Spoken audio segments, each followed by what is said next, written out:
Alors, je vais commencer par quelque chose de très simple.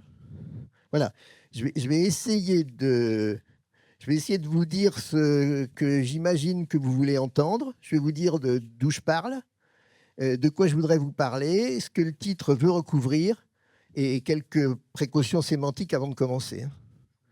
Non, non, c'est pas la peine. Non, non, c'est exprès. Je veux bien qu'on voit le truc.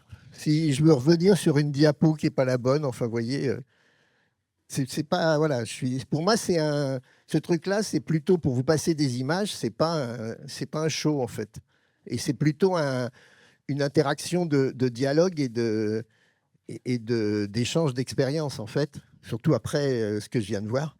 Donc, je préfère avoir le cambouis bien étalé, qu'on voit ce qu'il y a derrière le système, quoi.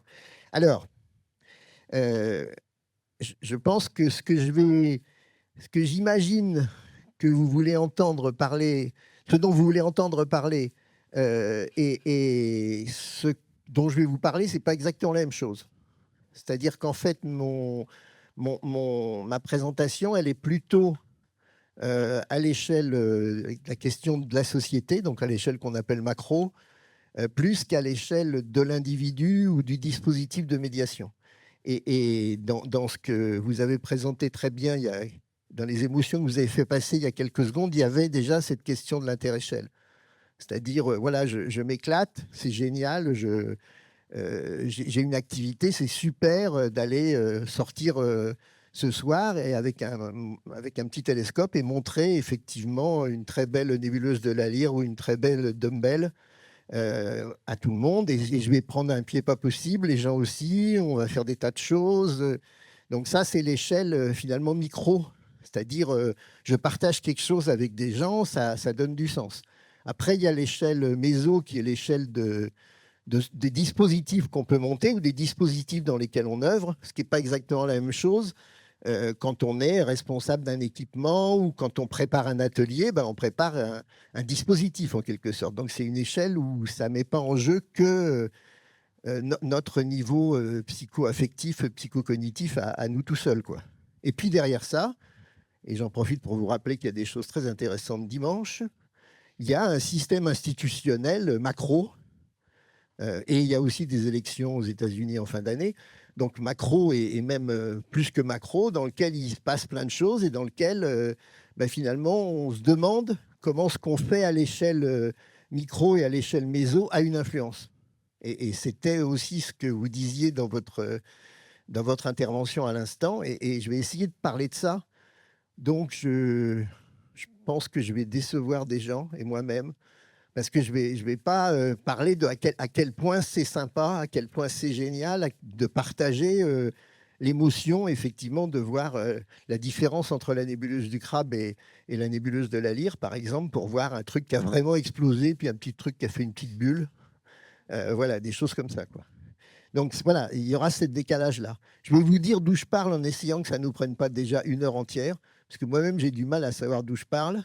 D'un autre côté, par principe, je pense que c'est pas possible d'écouter quelqu'un, enfin c'est tout à fait possible d'écouter quelqu'un sans savoir d'où il parle, mais après on a des surprises. J'en profite pour vous dire que dimanche, il est toujours temps de, de bien prendre vos décisions. Le titre, alors c'est un clin d'œil.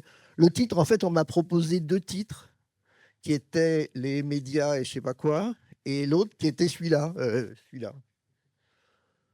Voilà, donc j'ai dit celui-là me va mieux. Parce que j'avais l'impression, enfin, pour tout vous dire, je me retrouve encore à être président de l'Association française d'astronomie qui édite la revue Ciel et Espace. Et donc, on peut penser que je suis un gros propriétaire de presse et que je peux parler, ce qui est pas faux, bien entendu. Mais c'est malheureusement une structure à but non lucratif, donc je ne peux pas faire d'abus de biens sociaux facilement, ni des choses comme ça, quoi. Euh, et puis, de toute façon, la presse imprimée, aujourd'hui, vous savez, on perd 1000 abonnés par an et 1000 vendus en kiosque par an, donc c'est pas là qu'on va faire fortune.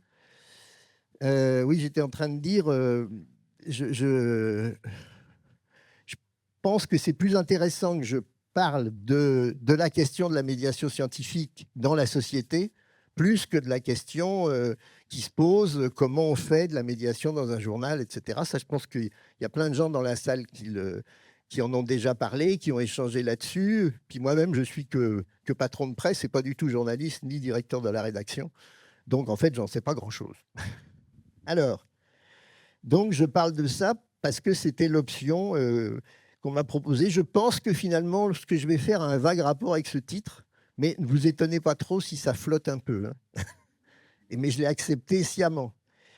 Et alors, qu'est-ce que j'avais dit d'autre? Oui, précaution sémantique. Oui, c'est vraiment compliqué et toute une partie de ce que je crois qu'il faut comprendre, c'est que tous les mots dans lesquels on est sont complètement piégeants. On vient d'entendre un beau spectacle de mots. Et en fait, effectivement, on voit bien tout ce qu'on peut faire avec les mots. La médiation scientifique, la technoscience. Alors, je sais que vous avez une superbe keynote pour démarrer sur ce que ça veut dire scientifique, mais c'est compliqué quand même de trouver quelqu'un qui serait capable de dire ce que veut dire culture scientifique, technique et industrielle, quoi. On en cherche toujours. Heureusement, c'est limité à la France. Ça ne s'appelle pas comme ça ailleurs. C'est plus clair. Ça s'appelle Public Understanding of Science ou des choses comme ça. On comprend mieux. Mais définir culture scientifique, technique, industrielle, c'est bien compliqué. Et un des problèmes, d'ailleurs, me semble-t-il, de la difficulté de ces métiers et de la difficulté des relations entre monsieur et madame tout le monde et vous-même sur ces questions-là, elle vient de ces ambiguïtés sémantiques, quoi. Donc, je vais employer des mots, je vais parler de gens qui sont scientifiques. D'ailleurs, il y a tout à l'heure, quand on a écouté les présentations, les 180 secondes, il y avait des gens qui disaient « moi, je suis scientifique », etc. J'essaierai de définir ce qu'on peut entendre par là. Moi-même, vous allez le voir, en gros, je suis scientifique parce que j'ai commencé ma carrière, disons que j'ai fait un doctorat dans des sciences inhumaines, donc j'ai le droit de m'appeler scientifique, mais j'ai passé une habilitation à des recherches dans des sciences humaines, donc normalement, je n'ai pas le droit de m'appeler scientifique, quoi. Enfin, vous voyez déjà le problème. Bon, alors, je ne vais pas rester de plombe. Moi, j'ai commencé, le lycée m'emmerdait puissamment, mais j'avais les moyens socio-culturels. J'avais les moyens socioculturels de pouvoir avoir des mauvais résultats au lycée. Et donc, je me suis lancé dans les clubs scientifiques, donc lancer des fusées, construire des télescopes et partager des éclipses. Après, il a bien fallu grandir. Je ne suis pas sûr d'avoir vraiment grandi, d'ailleurs. Finalement, je suis devenu permanent de la Fédération nationale des clubs scientifiques, qui est devenue depuis Planète Science 30 ans après. Et puis, j'ai eu une double carrière, en fait. Je suis continué à m'intéresser à l'astronomie, parce qu'en fait, c'était quand même pas mal. C'était vraiment plus intéressant que d'aller en cours au lycée en face. Et ça m'intéressait. Et puis, je me suis retrouvé embarqué dans l'aventure de la Cité des sciences et de l'industrie à la Villette. À l'origine, plus ou moins, parce qu'il devait y avoir une base technique des clubs scientifiques, ce qui n'était pas bête. Elle est morte dès la première année. Et après, on a décidé de créer ça va vous faire rigoler, on a décidé de créer un centre de formation à la médiation scientifique. Là, on a tenu 2-3 ans. Puis après, on nous a dit, non, mais qu'est-ce que vous faites avec ce truc-là? Il faut ramener des gens dans la Villette, il ne faut pas aller former des gens ailleurs. Donc, je suis néanmoins tombé dans la Villette. Et à la Villette, je me suis posé des questions dont on reparlera quelques instants. Je me suis demandé comment on pourrait... Enfin, je me suis demandé... On m'a dit, arrête de former des gens à la médiation scientifique, ça ne ramène pas du monde à la Villette. Le boulot à la Villette, c'est de faire rentrer vraiment du monde. Donc, on s'est posé la question de comment on pouvait faire rentrer du monde dans un truc comme la Villette. Il y avait déjà 2 à 3 millions de personnes par an.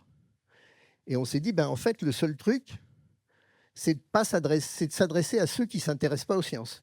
C'est-à-dire tous ceux qui s'intéressent aux sciences, soit ils n'ont pas les moyens de venir, soit ils sont déjà venus, et ceux qui ne s'intéressent pas aux sciences, soit ils sont scolaires, donc de toute façon on les fait venir même s'ils ne s'intéressent pas, et s'ils ne sont pas scolaires, de toute façon ils ne viennent pas. Donc on s'est dit, en fait, la seule solution de faire avancer les choses, au lieu de proposer un super plané, je serais content qu'il y ait un super plané à la Villette, qu'il y ait un super plané ici, etc.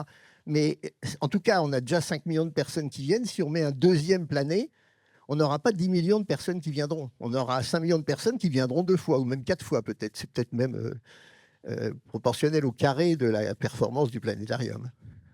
Et nous, on s'est dit, ben voilà, en gros, ce qu'il faut faire, c'est ouvrir la Cité des sciences, ouvrir la médiation scientifique aux gens qui sont préoccupés par les sciences, qui sont dans la merde à cause des sciences, quoi, en gros. Et donc, il faut, par exemple, proposer des services qui s'occupent de la formation professionnelle, de l'emploi, de l'insertion, de la création d'entreprises. Il faut proposer des services qui s'occupent de nos problèmes de santé, nos trucs, etc. Voilà.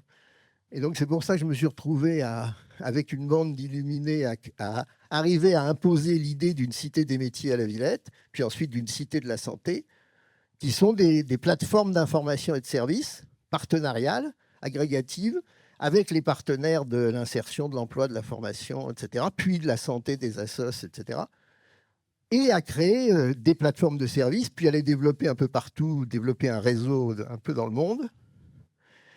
Et quand même, pendant ce temps-là, malgré tout, sans pour autant aller coloniser des territoires au bout du monde en écrasant les autochtones, j'ai continué à m'intéresser à l'astronomie. Donc ça a donné en 1991 les Nuits des étoiles, qu'on a créé ici dès la première année à Gourgoubès dans les Cévennes. Et puis ensuite, on a continué, et puis je continue. C'est pour ça que je me retrouve depuis des décennies président de l'Association française d'astronomie. Parce qu'en fait, c'est difficile de trouver un président qui ne soit pas emmerdant, qui soit à peu près au courant des trucs, qui soit à peu près d'accord avec tout le monde et qui ne coûte pas un rond. Donc voilà, donc je me suis retrouvé un peu dans cette trajectoire-là. Et voilà, et donc tout ça va très bien. J'ai repris des études pour faire une thèse, parce qu'on ne peut pas vraiment vivre quand même sans avoir fait une thèse. Donc j'ai fait une thèse d'astrophysique et d'analyse des données le soir. Et puis après, comme il faut aussi écrire des bouquins, j'ai écrit des romans d'anticipation sociale, mais bon, ça, c'est un petit passage qui n'est pas le sujet essentiel. Mais arrivé, donc j'ai fait tout ça. Arrivé en 2010, j'ai commencé à me dire, mais finalement, c'est quoi le sens? C'est-à-dire, effectivement, j'ai pas le plus gros télescope du monde. Encore qu'on vient d'obtenir le financement participatif de la ville de Paris pour réouvrir l'observatoire du Parc Montsouris. Mais même, ça sera un télescope de 30 cm, donc c'est pas le plus gros du monde. Voilà, j'ai pas une réputation internationale incroyable. Mes bouquins, ça a été une faillite terrible, même s'il y en a un qui a été édité chez Pocket. C'était parce qu'il fallait qu'ils éditent de la SF française, parce qu'ils avaient un quota. Donc, c'est pas très brillant. Voilà. Donc, voilà, je me suis dit, quel est le sens? Et là, je me suis retourné, je ne sais pas si c'est vers quelle dimension de ma réflexivité ou de mon affectivité. Je me suis dit, au fait, si j'essayais de comprendre ce que c'est que ces trucs, quoi, qu'est-ce qu'on fait? Quand on fait des nuits des étoiles ou des machins comme ça, ou des grandes campagnes, on a distribué 11 millions de paires de lunettes gratuites pour l'éclipse de 1999. Et je vous conseille de vous préoccuper pour celle de 2026, qui sera totale en Espagne. Donc voilà, on a fait tout ça. Là, on a fait des cités des métiers un peu partout dans le monde. Elles ont ensuite très vite fermé. Il n'y en a plus que 26 alors qu'il y en avait 40 parce que pour des tas de raisons. Je me suis dit, il faut que je fasse quelque chose. Et du coup, je me suis dit, je vais réfléchir, je vais me pencher maintenant sur ce que pourrait m'apporter de m'intéresser aux sciences humaines. Voilà.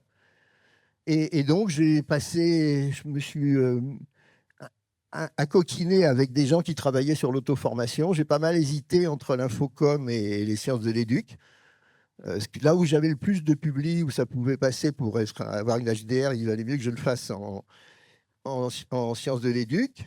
Et à partir de 2010, j'ai passé mon habilitation à diriger des recherches. Et puis, je suis devenu... j'ai essayé de maintenir une troisième vie qui aurait été universitaire en plus de l'astronomie et des cités des métiers. Ça marchait quand même pas. Donc en 2014, j'ai décidé de laisser mes successeurs prendre la main à la cité des métiers et de devenir universitaire pour étudier. Alors à l'origine, je pensais que je pourrais étudier la médiation scientifique. Finalement, très vite, on pourra y revenir après, après avoir commencé à travailler sur la médiation scientifique, je me suis rendu compte qu'il y avait des trucs encore plus intéressants qui avaient un rapport, bien entendu, avec la médiation scientifique, mais qui étaient surtout du côté des apprentissages informels et du côté des rapports au savoir en général. Et donc, j'ai basculé plutôt dans cette logique-là. Et je travaille aujourd'hui plutôt sur, vous allez le voir, on va en reparler, sur la question des rapports au savoir scientifique dans des situations où réellement il y a construction d'apprentissage informel à ce propos-là. Voilà, en gros, c'est ça. Donc ça, c'est d'où je parle. Je suis désolé, ça a duré un peu longtemps. Voilà, donc c'est pas la peine que je revienne là-dessus. En gros, ce que j'avais compris, moi, c'est qu'on pouvait faire des tas de trucs à l'échelle du petit groupe, à l'échelle locale, des plateformes, des cités des métiers, des machins, mais que l'enjeu, c'était de faire à l'échelle beaucoup plus grand. Non pas pour avoir le plus gros télescope, mais pour essayer effectivement de faire que cette question de la médiation, elle prenne un sens qui concerne tout le monde et pas seulement les 3000 personnes qui ont eu la chance d'aller ce soir-là à la soirée Nuit des Étoiles à Pantin, par exemple. Et donc, ça m'a amené effectivement à essayer de creuser les deux pistes.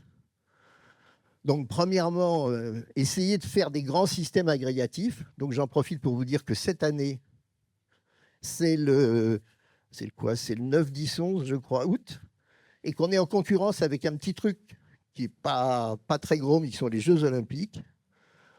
On va essayer d'y arriver quand même. Et donc, je vous ai évidemment amené l'affiche.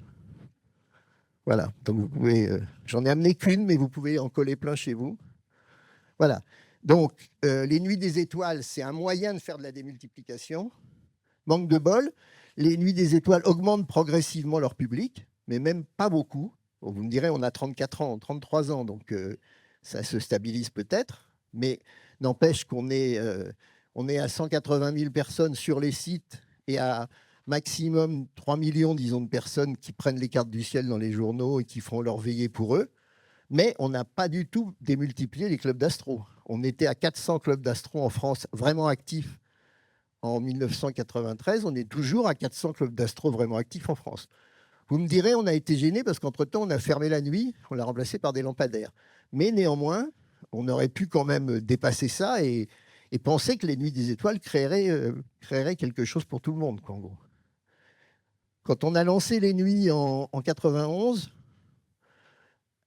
sans être néanmoins comme Bolloré, mais moi j'avais l'idée nous avions l'idée qu'on pourrait faire comme la Fédération française de tennis. C'est-à-dire que le fait de faire un super événement, etc., ça allait démultiplier et amener à ce qu'il y ait des clubs partout, des planets, des machins, des trucs. Ce que ça a fait, et j'en profite pour remercier tous ceux qui sont dans la salle, ce que ça a fait, c'est que ça a changé la nature des animations locales. C'est-à-dire que toutes les structures, enfin la très très grande majorité des structures se sont ouvertes, ont créé des activités grand public, et donc on a fait bouger les 400 clubs existants, mais on n'en a pas créé 3000. Voilà, donc pour ma place au Panthéon, c'est mort, quoi. Voilà, ce qu'on fait, c'est ça, c'est que tous les étés, voilà, on fait la couverture complète, quoi, en gros. Mais on a l'impression qu'on a touché la fin du réservoir, quoi. Et c'est ça la question du macro. Alors, donc, voilà, donc vous avez compris, j'avais deux idées, ou nous avions deux idées. L'idée de dire, ben voilà, si on veut faire de la médiation pour toucher tout le monde, ben il faut sortir de notre champ. C'est-à-dire que c'est sûr qu'il y a des gens que ça passionne absolument les nébuleuses planétaires. C'est sûr qu'il y a des gens que ça passionne absolument le cri de la chouette effraie, ça c'est sûr. Mais ces gens-là, finalement, ils ne représentent pas les 12 millions de ceux qui vont voter pour certaines couleurs cette dimanche prochain, ou même les 40 millions d'autres. En gros, si on parle de nos passions, si on parle de nos centres d'intérêt, on est à 4-5 millions, quoi, en gros. Alors évidemment, on peut jouer sur les scolaires, et de toute façon, le système scolaire nous le demande. C'est-à-dire, voilà, il y a des enfants captifs, il n'y a plus de profs. En gros, les instituteurs sont à 85%, des institutrices d'ailleurs, pardon, les professeurs des écoles sont à 85% des gens qui n'ont pas de formation pour faire de la médiation scientifique par eux-mêmes, et encore moins de l'enseignement des sciences. Donc, il y a une demande vraiment pour pallier ça. Mais à côté de ça, finalement, l'activité qu'on a, elle vit dans un monde fermé qui est celui du réservoir des gens qui peuvent s'intéresser à nos activités, quoi. Bon. Donc, première méthode pour sortir, aller chercher à côté. D'ailleurs, c'est exactement ce que vous avez dit tout à l'heure en disant, voilà, si vous parlez à quelqu'un qui s'intéresse aux pyramides d'Égypte, ben, ça vous fera un beau voyage. Voilà, il faut partir par le voyage, par exemple. Et donc, ça, je vais passer vite. Et donc, effectivement, il y a cette piste-là. Il y a la piste de travailler vraiment avec les préoccupations des vraies personnes, c'est-à-dire les malades chroniques, des choses comme ça, ce qu'on fait beaucoup. Mais effectivement, on est un peu emprisonné.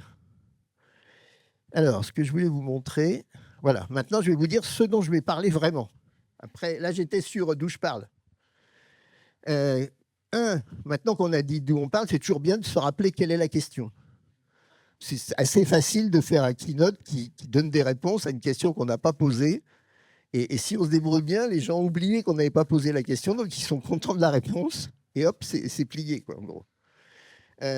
Donc, moi, je vais vous essayer de rappeler quel est le problème, mais ça, je pense que vous en avez parlé pendant 3 jours. Ensuite, aller jusqu'à quel est, finalement, qu'est-ce qu'on peut dire de ce problème. Et donc, en fait, le problème, c'est la répétition de discours. Le problème, il est vu facilement sur le fait qu'on n'arrête pas d'entendre des discours qui disent qu'il y a une désaffection des sciences, que la culture scientifique et technique disparaît. Et donc, on va analyser cette répétition des discours, on va parler du modèle de la catégorisation scientifique, et puis après, on va revenir sur cette question des échelles entre micro, méso, macro, et puis ensuite, on parlera un peu de pertinence, et hop, ça sera fini. Et on ira manger. Bon, alors, les symptômes, en fait, comme j'ai dit tout à l'heure, c'est quand même pas très clair, cette histoire de culture scientifique, technique et industrielle. Moi, je comprends ce que c'est que l'action culturelle. Donc, je vais au ministère de la Culture, j'achète les pratiques culturelles, l'enquête sur les pratiques culturelles, et je vois des gens qui participent à des manifestations culturelles ou qui vont visiter des lieux culturels. Donc je sais ce que c'est que l'action culturelle, et elle peut avoir des résultats. On peut doubler le nombre de gens qui vont aller au muséum, au planétarium, etc.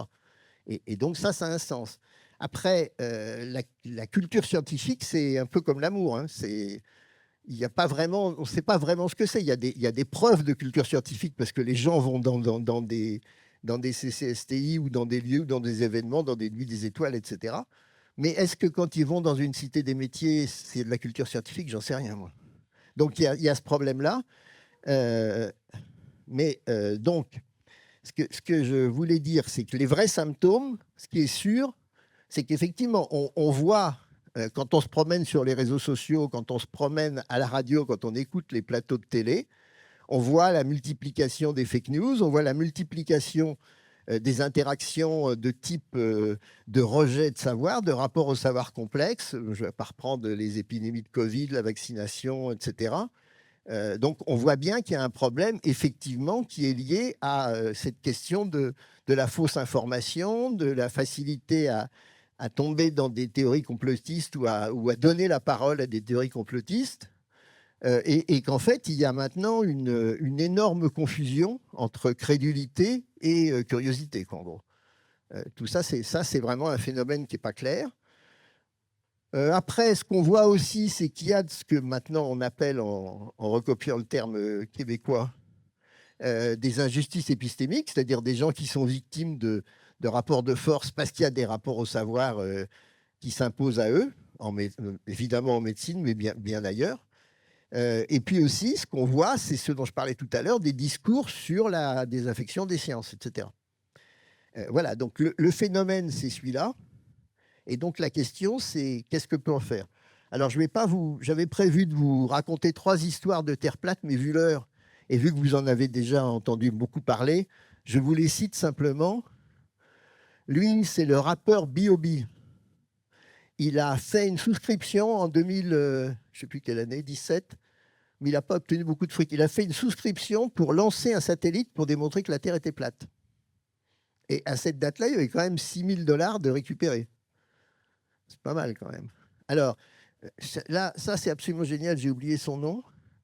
Je retrouverai son nom plus tard, c'est un jeune Américain des États-Unis qui a démontré que la Terre était plate en filmant un niveau à bulles dans son smartphone pendant un vol en avion. Et c'est pas con parce qu'effectivement, on voit bien que c'est plat. Alors, je trouve que c'est un peu discutable parce qu'il a fait seulement un vol intérieur aux États-Unis. Donc, ça ne prouve pas vraiment que c'est complètement plat. Ça prouve que les États-Unis sont plates. Mais peut-être que si on va jusqu'à Hawaï, tout d'un coup, ça se courbe, quoi. Mais en tout cas, voilà. Et alors, elle est géniale. Elle reprend des trucs de... Comment il s'appelle? Bob Murphy, il fait des trucs absolument géniaux, je vous conseille. C'est presque aussi bien que Trump, c'est un peu le même genre. Il fait des 52 minutes sur le platisme, c'est génial. Alors, c'est toutes les manips que je vous recommande vivement pour démontrer que la Terre est plate par les horaires d'avion. Donc, effectivement, si vous prenez votre outil classique pour charger votre masque de carbone, donc si vous cherchez des vols intercontinentaux, autrement dit, eh ben, vous pouvez vous amuser à voir s'il y a des vols qui sont dans l'hémisphère nord, dans l'hémisphère sud, etc. Et donc, l'idée, c'est qu'en fait, quand on regarde sur les plateformes d'achat de vol, on ne trouve pas de vols qui vont d'une ville de l'hémisphère sud à l'autre. Elles repassent toutes par Dubaï ou Abu Dhabi, ou elles repassent par le nord. Donc, ça prouve que la Terre est beaucoup plus large en bas qu'en haut. Et donc, en fait, comme on le sait grâce au drapeau de l'ONU, le pôle Nord est au centre. Et que les compagnies aériennes le savent bien, puisqu'elles ne peuvent pas faire des vols, elles sont obligées de repasser par le centre. D'accord? Et alors, donc là, c'est une des vidéos qu'on trouve. Hein. Il y a plusieurs méthodes. Il y a ceux qui pensent que la Terre est plate comme Mercator et qui constatent qu'il n'y a pas de vol entre le Kamtchatka et l'Alaska. Déjà, ça, c'est pas mal. C'est vrai, il y en a très peu. Et pareil, il y en a beaucoup moins de vols dans l'hémisphère sud. Alors, la question, mais il y en a quand même quelques-uns. La réponse est oui, mais c'est des vols fictifs. Ils sont là pour donner le change, mais si vous essayez de les prendre, ils sont complets. Voilà. Et donc, comme je n'avais pas 2000 $ à paumer, je n'ai pas regardé si je pouvais faire quand même. Voilà. Donc, pourquoi j'insiste là-dessus? À nouveau, peut-être pour donner quelques clins d'œil, c'est qu'en fait, on a tendance à penser que la question de la compréhension scientifique, du développement de l'esprit critique, de la lutte contre les infox, etc., c'est l'esprit critique et la méthode expérimentale. Mais ces trois gus-là font des méthodes expérimentales. Et donc, c'est super bon, leurs manips sont super.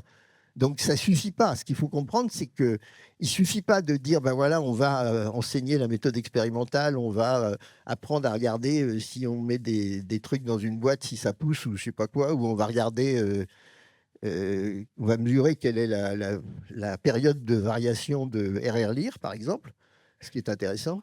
Ben en fait, ça ne suffit pas à savoir éviter des fake news, puisqu'au contraire, effectivement, on peut imaginer des tas de manips. Et il y a des gens qui ont vraiment l'esprit expérimental qui continuent à défendre des visions platistes, quoi. Alors, j'arrive au cœur du sujet. Vu l'heure, j'arrive au cœur du sujet. J'ai encore... Ça va. Alors, ce que je disais, voilà. Moi, je me suis posé la question en 2011. Et puis maintenant, je vais vous faire croire que je l'ai étudié depuis 2011. Mais déjà, je me suis posé la question en 2011. En fait, voilà, tous les ans, à peu près tous les ans, vous avez un discours officiel. Donc, c'est un rapport du Sénat. Alors là, ça va changer. Comme ils vont dissoudre encore tous ces trucs-là, ça va être compliqué. Mais bref, s'il reste un Conseil d'État, s'il reste...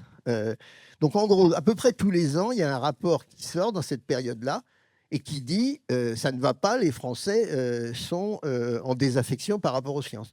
Ces discours sont toujours un peu flous. On ne sait pas très bien si c'est les carrières scientifiques qui sont en désaffection ou l'intérêt pour les sciences, toujours un peu ambigu. Et en tout cas, voilà, ça le dit tous les ans. Et alors, ces rapports, ils sont géniaux. Ils disent que ça ne va pas. Ça ne va pas parce que c'est mal enseigné à l'école.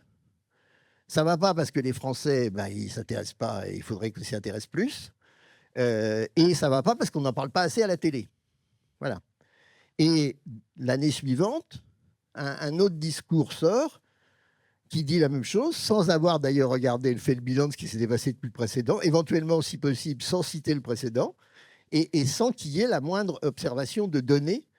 Alors, les plus sérieux d'entre eux commanditent un sondage ou achètent un sondage d'occasion, genre Eurobaromètre, machin, qui dit, on prend 30 personnes dans la rue, on leur demande si la Terre est plate, 12 d'entre eux disent que la Terre est plate, et on dit, mais ça ne va pas, les Français n'ont pas la culture scientifique.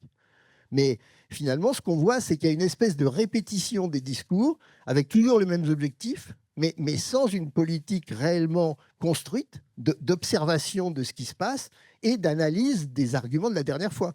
Parce que si on refait un discours en ce moment pour dire mais ça va pas en sciences parce que c'est mal enseigné à l'école, ça passe pas assez à la télé. Alors maintenant, la télé est devenue les réseaux sociaux et Twitch.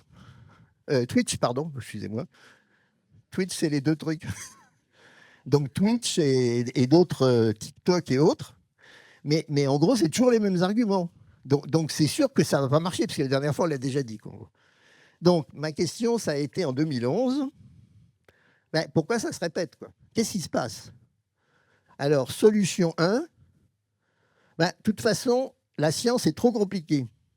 Donc, on a beau en mettre plus à la télé, on a beau faire des rapports, de toute façon, les Français sont trop bêtes, et donc c'est foutu, quoi, en gros. Voilà, il y a une cause individuelle, c'est l'individu qui est responsable, il ne comprend rien. Ça fait 3 fois que je lui explique le théorème de Thalès, il n'a toujours rien compris. 4 fois que je lui explique les tangentes hyperboliques, il ne sait pas ce que c'est. Donc c'est foutu, et de toute façon, on est condamné à avoir les mêmes trucs. On va payer pas très bien des médiateurs scientifiques, on va ouvrir des CCSTI, mais de toute façon, ça continuera à être compliqué de comprendre les tangentes hyperboliques, et personne n'y comprendra jamais rien. Réponse, cause numéro 2, ben en fait, c'est la question qui est mal posée. C'est ce que je disais tout à l'heure, c'est-à-dire ce qu'on dit quand on parle de culture scientifique, on ne sait pas très bien de quoi on parle. Qu'est-ce qu'on dit? Est-ce qu'on dit les gens ne vont pas assez au musée? Est-ce qu'on dit, mais c'est peut-être pas du tout pour des raisons de culture scientifique. Est-ce qu'on dit que les gens n'achètent pas assez de produits technologiques? Est-ce qu'on dit qu'ils rejettent la vaccination? Qu'est-ce qu'on dit, quoi, en gros? Et quand on ne sait pas, ce qu'on veut observer, ben c'est sûr qu'on ne va pas mesurer la désaffection des sciences. D'accord? Donc, hypothèse 2, les discours se répètent à cause de causes sémantiques et à cause du fait que la question est mal posée. Et troisièmement, il y a un invariant. Troisième chose, à l'échelle macro, il y a un invariant socioculturel qui fait que bah, finalement, l'accès aux sciences est bloqué par le système socioculturel. Voilà. Alors, évidemment, les 3 causes peuvent jouer en même temps. Et puis, vous pouvez même passer la fin de la journée à chercher d'autres causes éventuelles qu'on pourrait ajouter dans le tableau. Mais en tout cas, en cherchant là, ben, assez vite, on se dit, mais au fait, il y a bien un invariant socioculturel qui détermine nos rapports aux sciences. C'est l'enseignement initial. D'accord? Et alors, quand on va regarder comment ça marche, l'enseignement initial, on voit ceci. Alors, ceci est ce que Patrick Fauconnier appelait la raffinerie scolaire. Donc, on rentre vers les 4 ans, ça coule vers le bas, et on sort vers les 24 ans, ça dépend d'où on est, on peut sortir à 14 ans aussi. Alors ça, c'est en 2011, enfin c'est valable de 1975 à 2011 à peu près. Le principe, c'est, voilà, il y a à peu près un quart des élèves qui sont des drop-out, c'est-à-dire qui sortent sans diplôme ou simplement le brevet des collèges. C'est les décrocheurs, les fameux décrocheurs. Hein. Ensuite, de l'autre côté, on a une dizaine de pourcents qui obtiennent un bac plus 5 dans des matières qui sont dites scientifiques, en sciences dures, donc ingénieurs, chercheurs, médecins, etc. Et puis, on a 15% de gens qui sortent au niveau technicien supérieur, DUT, enfin bachelor, licence pro, etc., tout ce que vous voulez, qui sont titulaires de diplômes qui ont la mention scientifique ou qui font référence à une compétence et une connaissance et des savoirs scientifiques. Et moralité, il y en a 50% qui sont éloignés des sciences dans le système, dans l'enseignement secondaire.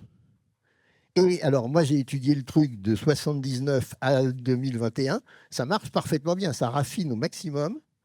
Ça produit 25% de personnes qu'on peut qualifier, disons, qui correspondaient à l'époque au bac S et assimilés, qui sont de manière constante 25% de la classe d'âge.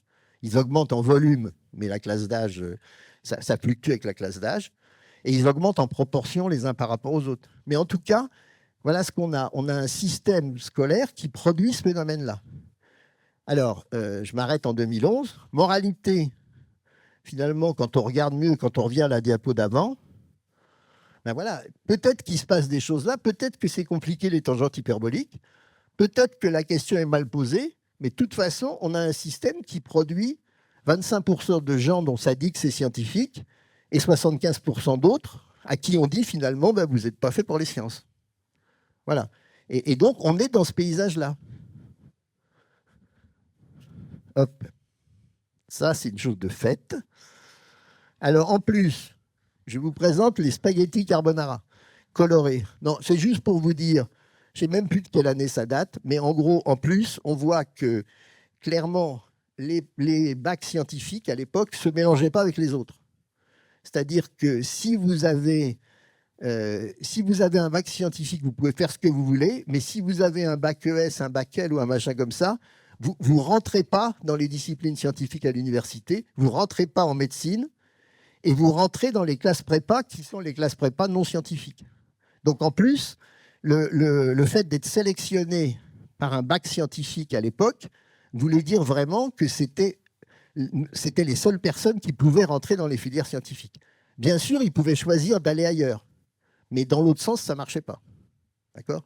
Donc effectivement, en gros, à cette époque-là, il y avait un système qui prenait les classes d'âge, qui sélectionnait parmi eux 25 dont on disait qu'ils étaient scientifiques, et puis ça laissait les 75 autres à faire autre chose. Et si on voulait continuer à faire des sciences, de toute façon, il fallait être dans ces 25%-là. On ne pouvait pas revenir d'ailleurs. Alors, l'idée, voilà, moi, ce qui m'intéressait à l'époque, c'est ça, c'est-à-dire les rapports aux sciences des trois quarts à qui on a dit, ben non, tu n'es pas scientifique. Tu es peut-être très bon élève, hein, mais tu n'es pas scientifique. Et donc, en gros, le modèle, alors je vais un peu plus vite. Voilà, là, vous voyez ici le cerveau d'un pauvre élève ou le cerveau de n'importe qui d'entre nous, c'est le modèle intégratif de la motivation de Fabien Fenouillet, qui est tout à fait pertinent. Donc en gros, on a des motifs d'action, on a un sentiment d'efficacité personnelle, on prend des décisions, et puis hop, on met des stratégies, des comportements, des résultats, et hop, on est content, ça a augmenté notre satisfaction, et c'est ce qu'on appelle la boucle de volition. Maintenant, si vous êtes au lycée, à la fin du collège ou au lycée, et qu'on vous dit non, tu as encore eu 4,5 en maths, et de toute façon, on ne passera pas dans l'option maths parce que tu es nul, et bien, bong, on leur met un bon obstacle cognitif, un bon obstacle de motivation en leur disant tu as un sentiment d'inefficacité personnelle maximum, tu dois en avoir un parce que tu es nul, tu n'es pas fait pour ça. Donc, si malgré tout, vous le retrouvez 6 ans plus tard au planétarium parce qu'il accompagne son fils, lui, il aura très bien entendu qu'il n'était vraiment pas fait pour ça. D'accord ? Donc ça, c'est ce qu'on appelle l'obstacle conatif. Et puis alors, par ailleurs, il y a ce qu'on appelle l'obstacle scolastique du côté des résultats. Imaginons que cette personne-là, quand même, arrive à s'intéresser aux marmottes. Élève des marmottes, c'est élève des marmottes? Non. Bref, étudie des marmottes, je ne sais pas ce qu'elle peut faire avec des marmottes, prenons autre chose qui s'élève plutôt, des vers à soie, voilà, très bien. Elle fait plein de trucs, etc. Bon, elle peut avoir des activités que nous, on pourrait qualifier de scientifiques, qui consistent à étudier comment les vers à soie se reproduisent, etc. Mais elle ne va pas imaginer qu'elle a fait des sciences, puisque de toute façon, elle en est incapable. Et puis, ça ne ressemble pas à ce qu'on lui a dit que c'était des sciences. Les sciences, ce que c'était, c'est la formule que vous avez écrite tout à l'heure, avec une belle racine carrée, plus un moins, un plus, une intégrale triple et 3-4 machins. Donc, en gros, même si vous aviez des activités scientifiques que vous développiez, ben, finalement, ça ne ressemble pas aux sciences scolastiques.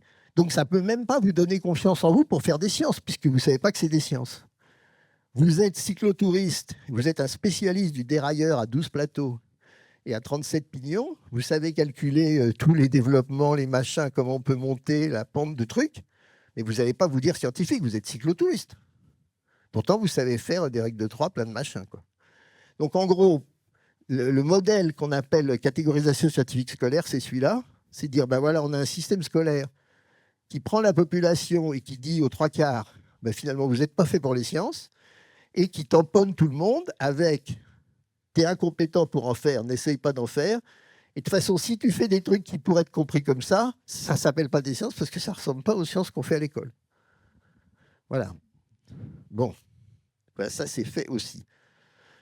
Alors, ça n'empêche pas, bien entendu, qu'il y a aussi un obstacle cognitif, c'est-à-dire que c'est peut-être compliqué en soi de comprendre les tangentes hyperboliques ou les je sais pas quoi, ou la vie des vers à soie. Mais en tout cas, le modèle rajoute deux niveaux en plus du cognitif. Il rajoute cet obstacle motivationnel et il rajoute cet obstacle scolastique. D'où l'intérêt de savoir ce qu'on met derrière science, quoi. Parce que, bref. Alors, voilà. Donc, je vais vous montrer ça. Voilà. En gros, l'idée, c'est maintenant, une fois qu'on a dit ça, ben, à quoi ça sert ce qu'on fait? Donc, vous avez reconnu la raffinerie. Là, on a 4 ans, là, on a 24 ans. Alors, si je fais des ateliers à l'école primaire, tout va bien, parce que là, je m'adresse à tout le monde. Je fais des ateliers rigolos, on fabrique des fausses étoiles filantes, on les lance, on essaie de mesurer leur hauteur, et tout ce que vous voulez de rigolo. Ça, c'est parfait. Mais ensuite, dès qu'on commence à toucher au-dessus de 14 ans, ben en fait, il y a des actions qui sont très, très différentes. Si vous prenez ma tangine, j'ai rien contre ma tangine, je suis un fan. Mais ma tangine, le but, c'est d'encourager des vocations, sachant que de toute façon, le diamètre du tuyau, il est constant. C'est-à-dire qu'en fait, on n'a pas plus que 25% de sortie.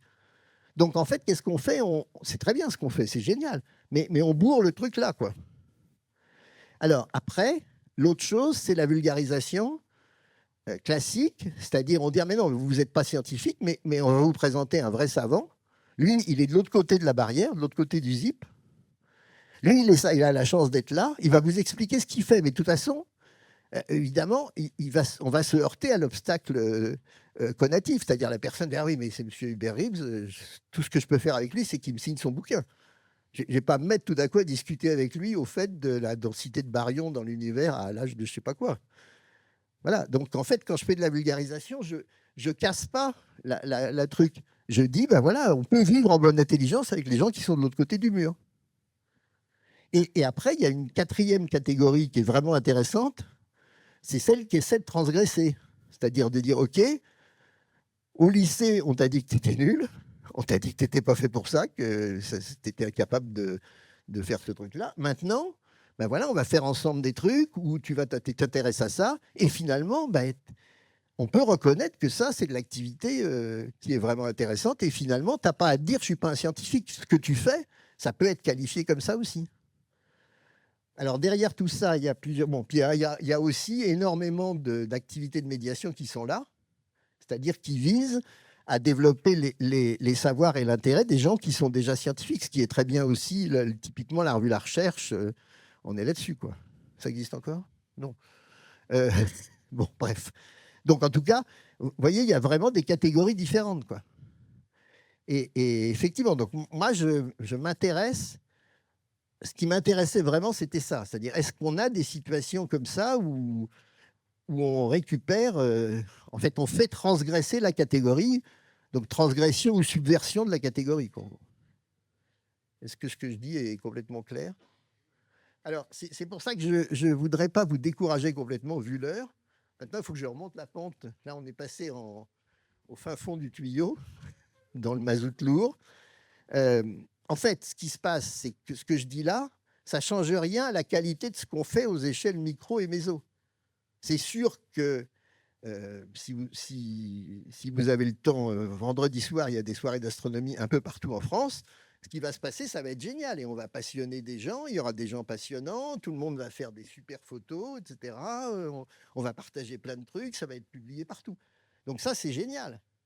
Mais simplement, il y a un phénomène de masse, il y a un phénomène qui fait que ce truc-là, ce sont des actions locales qui vont jouer là, mais qui ne vont pas changer la place de la science dans la société. Donc, on peut être très content. Il ne faut surtout pas, personne ne doit démissionner. Ne partez pas, ne vous désistez pas au deuxième tour. Enfin, désistez-vous si vous êtes candidat pour le bon candidat. Mais voilà, mais ne vous désistez pas au second tour. Continuez à faire de la médiation à l'échelle micro-méso, continuez à faire des écoles d'été, etc. Continuons à faire des CCSTI, des clubs d'astro. Mais la question, c'est que si on veut avancer vraiment à l'échelle sociale, il faut trouver des dispositifs qui sont d'une autre échelle, quoi. C'est clair tout ça? Oui. Alors voilà, qu'est-ce que je peux vous dire? Je vais passer vite, hein. Il y a quand même une question qui se pose. Ça, vous avez compris, hein, la question des échelles. Toc. Oui, ça, je peux vous le mettre quand même. Voilà, c'est ça. En gros, dans le système, l'ACSS, alors je parle pour les Durkheimiens, l'ACSS, c'est vraiment, les Moussiens d'ailleurs, c'est vraiment un fait social total. C'est-à-dire que si vous prenez des gens dans la rue, j'aurais pu le faire, j'avais voulu vous faire un ou-clap, mais je ne l'ai pas fait. Si vous prenez des gens dans la rue, vous leur dites alors, toi, les cosinus, ça t'intéresse ou je ne sais pas quoi, eh bien non, moi je ne suis pas scientifique, pas du tout. Donc la plupart des gens savent dire je suis scientifique ou pas, sans très bien savoir ce que ça veut dire. En général, ça veut dire, au lycée, on m'a dit que j'étais une brêle, et donc je ne suis pas scientifique, quoi. Alors, en gros, c'est ça que ça veut dire. Et donc, c'est un fait social vraiment total. Ce qui est complètement délirant, c'est par rapport aux sciences humaines. C'est-à-dire que moi, là, aujourd'hui, je suis directeur d'une équipe en sciences humaines. Alors, si on leur dit, voilà, t'es maître de conf en sciences humaines, t'es prof en sciences humaines, t'es à terre en sciences humaines, super. Mais est-ce que t'es scientifique? Ah ben non, pas du tout. Moi, à l'école, j'étais une brêle. Donc, quand on leur dit, est-ce que vous êtes scientifique, ils pensent aux sciences inhumaines. Et le système donne l'idée que vraiment, il y a des sciences de seconde zone qui ne sont pas des sciences, qui apparaissent dans l'enseignement supérieur, qui n'existent pas au secondaire, et qui ont le droit de nom de science à l'enseignement supérieur, mais c'est complètement bancal, quoi. Voyez le problème, quoi. Et donc, on est vraiment dans un système qui produit. OK, il y a déjà des obstacles cognitifs. Je me souviens que moi, j'ai eu du mal à comprendre les nombres proportionnels, parce que je croyais qu'un nombre était proportionnel tout seul. Puis, je n'arrivais pas à comprendre qu'il fallait qu'il soit au moins 3 pour être proportionnel, quoi, en gros. Et donc, j'ai eu beaucoup de mal. Donc, il y a des difficultés cognitives. Je pense que vous en avez eu également. Mais à ça, on rajoute le truc, t'es nul, de toute façon, t'as qu'à redoubler. Et à ça, on rajoute, de toute façon, les sciences que tu fais, les trucs que tu fais là. Moi, quand j'étais en première, j'ai construit un oscilloscope. Et j'avais 2 en physique. Parce que j'avais acheté un truc américain, un kit pour construire un oscilloscope. Ça faisait bouger C'était très joli. Mais j'avais 2 en physique. Et voilà, bref. Je me suis électrocuté avec en plus. Faites attention parce qu'il y a du 800 volts. Ça n'a l'air de rien, mais j'avais un VCR 139A de chez Radiotube à 49 francs. Et le 800 volts, j'avais mis dans une boîte à biscuits Belin. J'avais fait un gros trou. Mais bref. Et ouais, c'est ça. Et on s'électrocute. Belin, ils font pas attention. Il faut qu'ils fassent des boîtes en plastique au moins. Je sais pas. Enfin. Bon. Oui, et donc ça, vraiment, ça produit une espèce de dégradation générale, quoi, en gros. Les rapports au savoir scientifique, ils sont compliqués. Et alors, ça rejoint un sujet, enfin moi, c'est un sujet que je constate en sciences de l'éducation, c'est que la question de l'empreinte scolaire, elle n'est pas vraiment étudiée. Nous, on travaille sur la formation des adultes beaucoup. On sait bien qu'il y a des tas de... Alors moi, je dis séquelles scolaires quand je ne suis pas avec des collègues. Mais il y a des tas de séquelles scolaires qui viennent, par exemple, sur la forme d'enseignement, sur plein de choses qui résultent du vécu scolaire. Et il y a plein d'empreintes qui sont que, voilà, vous ne pourrez plus jamais parler anglais parce qu'on vous a dit qu'il fallait savoir les verbes irréguliers anglais et que vous ne savez toujours pas quel est le prétérit de to buy. Bon, donc en fait, on est complètement victime de tout un système d'empreintes scolaires qui produit des trous d'apprenance. Et ça, on ne l'étudie pas du tout, quoi, en gros, ou très peu. Alors, maintenant, je finis en vitesse. Voilà. Il faudrait quand même pas rigoler. Là, je vous ai complètement bluffé, mais je vous renvoie une théorie qui date de 2011. Et depuis 2011, le monde a changé. Donc, la question, c'est est-ce que dans la salle, il y a 2-3 doctorants qui voudraient continuer? Pardon. En fait, le truc qu'on voit, les réformes du bac et tous ces machins-là, on voit que c'est encore pire. C'est-à-dire, on ne peut plus tellement calculer parce qu'il y a l'histoire des spécialités, mais ce qu'on voit, c'est que c'est tellement erratique, l'histoire des spécialités en maths, en sciences, etc., que le modèle du rapport au savoir scientifique est encore plus complexe maintenant qu'avant. Je ne dis pas que je pourrais démontrer qu'il y a toujours 25%, parce que je ne sais plus très bien le faire, mais en tout cas, on voit bien que ça ne change pas globalement le phénomène. Je ne peux plus simplement dire j'appelle scientifiques ceux qui ont un bac S ou assimilé, puisqu'il n'y en a plus. Donc ma théorie, elle a pris un coup sur la tête. Mais néanmoins, à part ça, le reste marche. Alors après, moi, j'ai eu un grand espoir en voyant les labos Humanum, Agoranum, tous ces machins-là partout, qui fleurissent dans les universités. Mais en fait, après, en les regardant, en y étant moi-même impliqué, ben, en fait, ce qu'on voit, c'est que les trucs Humanum et Agoranum, ça fait surtout du sauvetage des sciences humaines. C'est-à-dire, enfin, sauvetage, ça serait péjoratif. Je ne veux pas dire du mal de ma crèmerie. Donc, ça fait surtout du soutien et de l'évolution des sciences humaines pour qu'elles disposent de plus d'outils, d'outillage, de méthodes, etc. Ça soutient une vision de la théorie ancrée un peu plus solide, etc. Mais ça ne produit pas des disciplines croisées. Ça fait pas exister autre chose que la catégorisation scientifique scolaire, quoi. Et c'est pareil, les spécialités du bac ne font pas exploser le partage. Et je m'arrête une seconde là-dessus. C'est qu'en fait, maintenant, l'impression que j'ai à creuser pour les 10 prochaines années, c'est qu'en fait, le 25% d'invariant, ce n'est pas un invariant qui est décrété par le système scolaire. C'est un invariant qui est construit dans l'interaction entre le système scolaire et le monde économique. Ce n'est pas vrai qu'on a besoin que de 25% de, entre guillemets, scientifiques, mais c'est vrai qu'on a besoin de savoir de combien on pense qu'on en aurait besoin pour calibrer les filières. Et du coup, l'invariant, il est beaucoup plus compliqué. Ce n'est pas simplement la carte scolaire qui décide qu'il y a 25% de scientifiques, quoi. Les filières se régulent par rapport à des représentations de ce qui est le marché du travail en général ou le besoin des branches et une certaine vision de ce qu'ils vont pouvoir fournir. Et donc, je pense qu'il y a un invariant plus compliqué dans l'histoire des 25%. Bon, mais ça, c'est pour discuter au repas. Alors, évidemment, il y a plein d'autres choses qui bougent, hein. Je suis d'accord. Les outils de médiation ont complètement changé. Les chaînes YouTube, les Twitch, cette fois, je ne vais pas me gourer, et les barres chocolatées aussi, d'ailleurs. Donc, tout ça, ça bouge. Ce que je constate, c'est que ça ne change rien à la répétition des discours, en tout cas. Et comme je n'ai pas refait de stats sur quel est le pourcentage, je n'en sais rien, mais en tout cas, on peut faire l'hypothèse que toutes ces transformations, toutes ces améliorations transforment réellement le niveau micro-méso, d'accord, mais ils n'attaquent pas le niveau macro. Alors peut-être qu'effectivement, si tout le monde fait des doudounes en montagne, si tout le monde fait sur Twitch, il n'y a pas tant de monde que ça quand même, hein. Mais si tout le monde fait du YouTube, tout le monde fait du ceci, alors peut-être qu'il y aura un effet de masse. Mais si vous regardez les choses auxquelles c'est comparable, c'est par exemple la main à la pâte à l'école. Ben, en gros, la main à la pâte, c'est resté stable à 15%.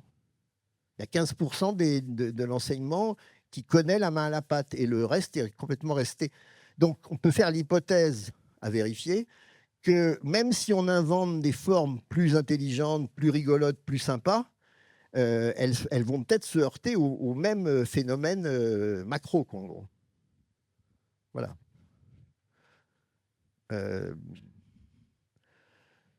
Voilà. Et donc, maintenant, c'est la conclusion. Optimiste. Donc, ce qu'on fait, c'est quand même génial, hein.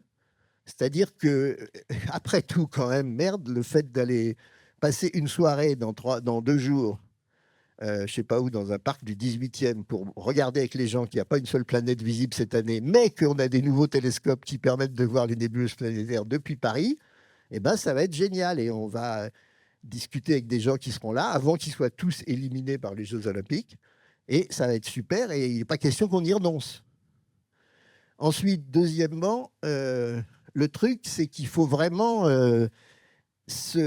avoir une déontologie. Ça renvoie vraiment à des questions de fond. C'est-à-dire que c'est tellement facile de confondre crédulité et curiosité qu'il faut vraiment se poser la question. Qu'est-ce que je fais? Si je fais avaler justement aux 5 personnes à qui je montre la nébuleuse de la Lyre que c'est l'œil de Dieu, ben, je peux le faire. Vraiment, c'est facile, quoi, en gros. D'abord, ça ressemble, il faut dire quand même que ça ressemble pas mal. C'est quand même bien pratique. Voilà, donc il y a quand même une responsabilité de bien distinguer ce qu'on fait. Voilà, et je pense que c'est pas mal, si vous connaissez un ou deux... Non, vous ne pouvez plus connaître de ministres maintenant, moi non plus d'ailleurs.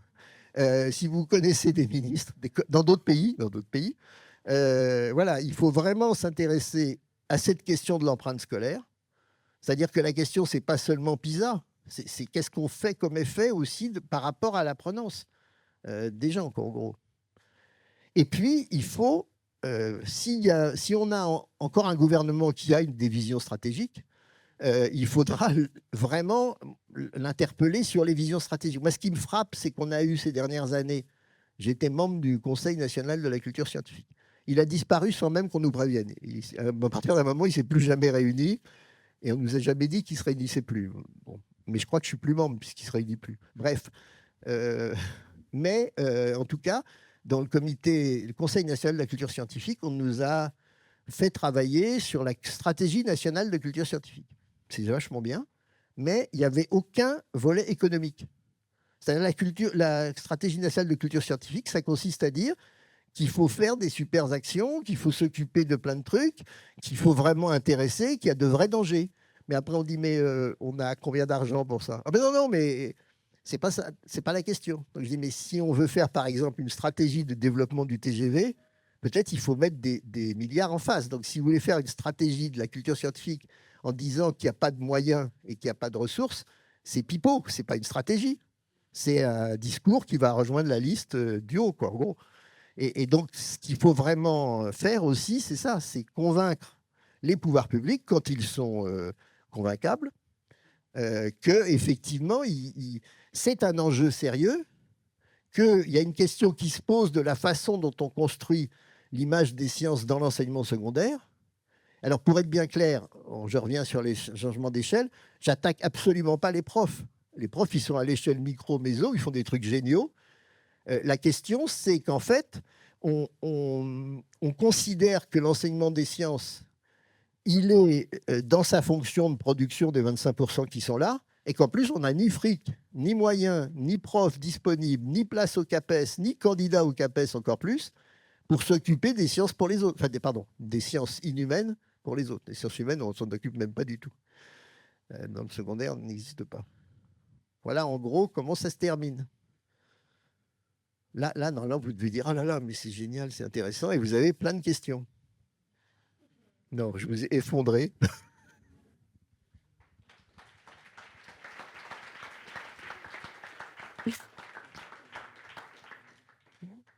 Merci beaucoup. On va prendre quelques petites questions. Après, vous pourrez aussi échanger avec Olivier Lasvernias au moment du buffet. Juste une petite précision par rapport au nom de cette keynote qui était Médiation scientifique et usages sociaux des savoirs. On avait échangé avec Marie-Christine Bordeaux qui a quitté la salle là, juste avant, d'un appel à article publié. On avait échangé avec Marie-Christine Bordeaux, avec vous-même, un appel à article de Marie-Christine Bordeaux et de Michael Chambru avec ce titre-là. Et l'échange avec Marie-Christine Bordeaux en disant aussi, nous, on est dans des centres de sciences, on ne peut pas non plus suivre l'actualité, ce qui se passe au niveau de la recherche. On a vu un échange aussi là-dessus en se disant, on a besoin justement, voilà, même la conception même de cette école d'été, on l'a vu, de pouvoir avoir ces échanges. C'est presque là maintenant la conclusion en fait, de l'école d'été. Je vous laisse avec quelques questions avant de rejoindre le buffet. Qui aurait une question? Oui.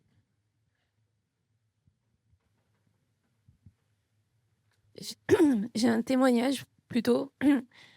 Cet effet conatif est tellement fort que moi, j'ai arrêté de dire ce que... Moi, je suis physicienne des particules. J'ai arrêté de dire mon métier quand je croisais des gens, par exemple à l'école de mes enfants, qui était une école publique très mixte socialement. Donc, c'était super. On rencontrait plein de gens de toute cette partie grise. Et en fait, surtout, j'ai évité de dire ce que je faisais jusqu'à ce que les gens me connaissent. Une fois que les gens me connaissent, c'était bon, parce qu'ils se disaient que peut-être même qu'ils n'allaient pas comprendre ce que j'allais leur dire, en fait, tellement ça devait être compliqué ce que je faisais. Et on a ça à l'école aussi, proposer, moi je parle de physique des particules à des CP, ça se pose zéro problème, ils sont ravis. Mais arriver à proposer ce sujet ou des sujets scientifiques aux instituteurs, professeurs des écoles, il faut aussi passer cette barrière. Et donc, ma technique, c'est d'avancer masqué. Donc, pour pouvoir briser cette barrière-là, est-ce qu'il y a des... Alors ça, c'est au niveau très, très micro, évidemment, mais est-ce qu'on peut avoir des stratégies, justement, qui ont été éprouvées ou que qui nous permettent de faire ça à un plus grande échelle. Ça dépend précisément quelle est la question. Enfin, vous décrivez des stratégies, en fait, qui consistent à avancer masqué. Ça dépend de ce qu'on fait. Quand on dit qu'on est astrophysicien ou astronome, ça peut passer, parce qu'on a l'idée de la Lune, tout ça, ça va. C'est plutôt quand on commence à rentrer dans les particules, là, c'est plus hard, quoi. Mais effectivement, je pense que c'est un vrai exemple. Enfin, l'idée vraiment derrière ça, c'est de... Je suis un peu sec parce que je me dis que c'est encore plus micro que ce que je décrivais moi, c'est-à-dire finalement comment dans l'interaction à deux, on peut réconcilier la personne, quoi, en gros. Moi j'ai l'exemple de... Je ne voulais pas passer, mais puisque vous insistez vraiment, je vais vous le passer. Voilà. Donc ça, c'est une enquête sur... on prend des gens qui ont un profil louche. Donc louche, c'est-à-dire la documentaliste d'un labo INSERM, par exemple. Profil louche, parce qu'on sent bien qu'elle peut être... Bon, voilà. Et alors, on leur demande, on a pris plein de gens comme ça, on leur demande, est-ce que vous êtes scientifique ou pas? Alors, ils disent, bah, alors ça commence, elle dit, bah, oui, oui, bien sûr, ça commence là, ça commence à 1. Bah oui, je suis scientifique. Alors, là, la personne, en l'occurrence, dit, oui, oui, je suis scientifique parce que j'ai un diplôme et un métier scientifique. Et après, on lui demande, est-ce que la catégorisation entre scientifiques a un sens ou pas? Alors, elle dit, bah oui, oui, oui, évidemment. La preuve, moi, j'ai répondu. Et d'ailleurs, finalement, être scientifique, c'est avoir un esprit rationnel. Et d'ailleurs, c'est bien pour ça que c'est mon métier. Mais alors, on lui dit, mais alors, vraiment, donc ça s'applique pour tout le monde. Alors là, la même personne dit, mais en fait, non, maintenant que je réfléchis, finalement, c'est un peu bête ce que j'ai dit. Non, non, la catégorisation n'a pas de sens. Finalement, je pense que le scientifique, c'est celui qui fait de la méthode expérimentale. Et donc, ça, on peut en faire partout, on peut en faire tout le temps. Donc, ça n'a pas de sens de dire que je suis scientifique ou pas, finalement. Et alors, on lui dit, c'est vrai, non, non, ça n'a pas de sens, mais c'est vrai que d'un autre côté, maintenant que j'y réfléchis, les sciences, c'est plutôt les maths, les chiffres. Donc, finalement, les maths, les chiffres, ça revient à l'esprit rationnel. Et donc, finalement, je ne sais pas ce qu'on peut dire vraiment, quoi. Et donc, on a fait 15, je ne sais plus que ça, 25 entretiens comme ça. Est-ce que la science, c'est un corpus de connaissances? Est-ce que la science, c'est une méthode? Est-ce que la science, c'est un système socio-économique lié au métier, etc. Et on se rend compte que tout le monde est perdu. Alors, les gens, effectivement, qui ont vraiment un métier officiellement scientifique, je suis physicien des particules, on ne peut pas le cacher. Enfin, on peut le cacher, mais s'il y a un contrôle de police, on va être obligé de le dire, quoi. Voilà. Et effectivement, ça fait partie des trucs complètement flous, quoi. C'est-à-dire qu'en plus, on ne sait même pas de quoi on parle, quoi. Et donc, il faudrait pouvoir prendre le temps. Oui, moi, ce que je ferais, c'est à la fête de l'école, je fais un truc, pas trop physique des particules, mais un peu astro. Je fais un grand jeu. Au lieu de faire de la pêche aux poissons, je fais, je ne sais pas quoi, des ondes gravitationnelles ou je ne sais pas quoi. Non, juste, on ne prévient pas. Ah oui, c'est ça. Oui, mais si on veut sortir de l'isolement, on peut... Oui, c'est ça. On doit pouvoir proposer une activité intéressante à partir de son truc et dire qu'à la fin qu'on est... À la fin, vous avez fait des sciences. Bah, c'est pour déconstruire ce que vous dites. J'ai fait un truc sympa qui s'appelle la boîte mystère. Je vous en parlerai si vous voulez. Mais donc, ça fait découvrir la démarche scientifique, mais on peut le présenter comme un jeu. Et à la fin, on peut dire, mais en fait, là, ce que vous avez fait, c'est des sciences. Et donc, convaincre aussi l'instituteur que c'est pas grave. Il peut le faire lui aussi, en fait, même s'il n'a pas fait d'études. Oui, c'est ça. Mais ça avancer masqué, c'est faire faire des sciences et leur faire à la fin réaliser que oui, ils l'ont fait et qu'ils sont tout à fait capables de le faire. On est bien d'accord. Et je me sens pas très inhumaine. Enfin, sciences inhumaines, il y a beaucoup d'humains dans les sciences inhumaines. Alors, oui, moi je dis science, ça dépend des moments. Quelquefois, je dis science molle ou science souple. Et puis de l'autre côté, je dis science inhumaine. Voilà. Moi, je suis en science molle et vous êtes inhumaine. Alors, il y a des sociologues qui font des études sur notre inhumanité. C'est intéressant.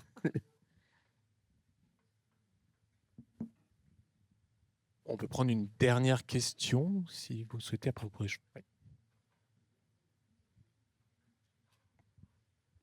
Ouais. Moi, j'ai une question, enfin, des interrogations, une question.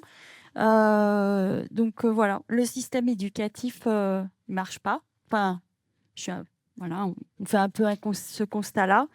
On met beaucoup les enfants en échec et on les écarte des sciences. Alors, il y a pas de complotisme derrière, personne ne le souhaite, mais voilà, on se retrouve assigné en fait à être scientifique, littéraire, etc.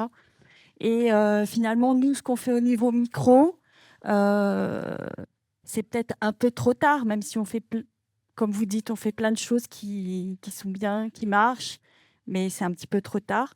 Et là, vous avez parlé du système éducatif français. Je me disais, est-ce qu'il y a dans d'autres systèmes, des systèmes éducatifs ailleurs dans le monde qui peuvent peut-être nous inspirer?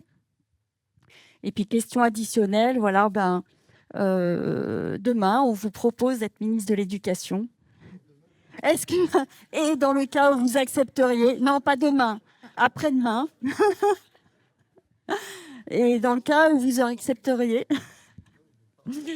non, mais je veux pas, voilà, c'est un petit clin d'œil, mais est-ce que vous verriez comment repenser le système éducatif pour décloisonner les disciplines et puis essayer de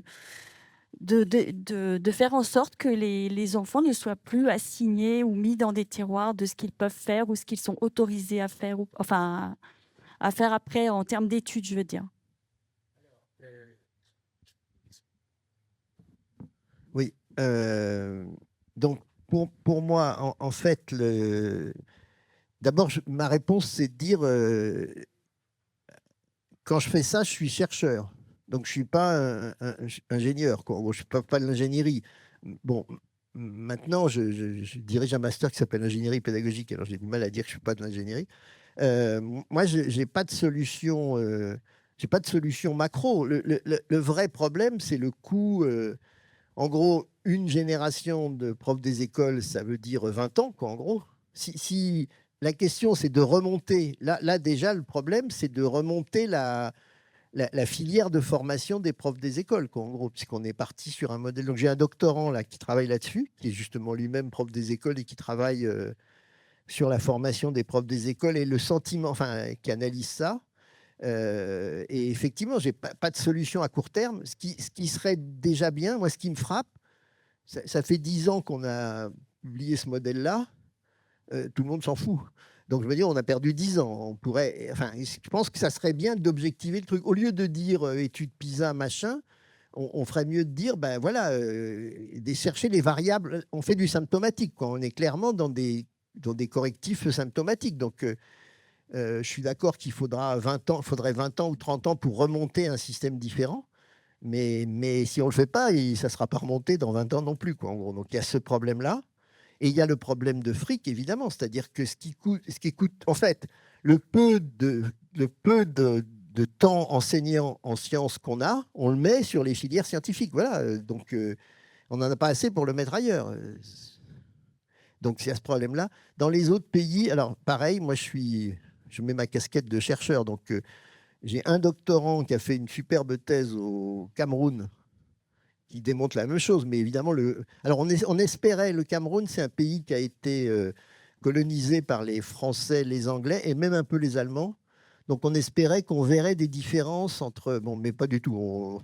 Pour des raisons de corpus disponible, on voit pas. On voit que c'est la même chose qu'en France, même un peu pire. Et là, j'ai aussi un doctorant au Togo qui travaille là-dessus. Mais c'est pareil, ce n'est pas les pays qu'il faudrait étudier.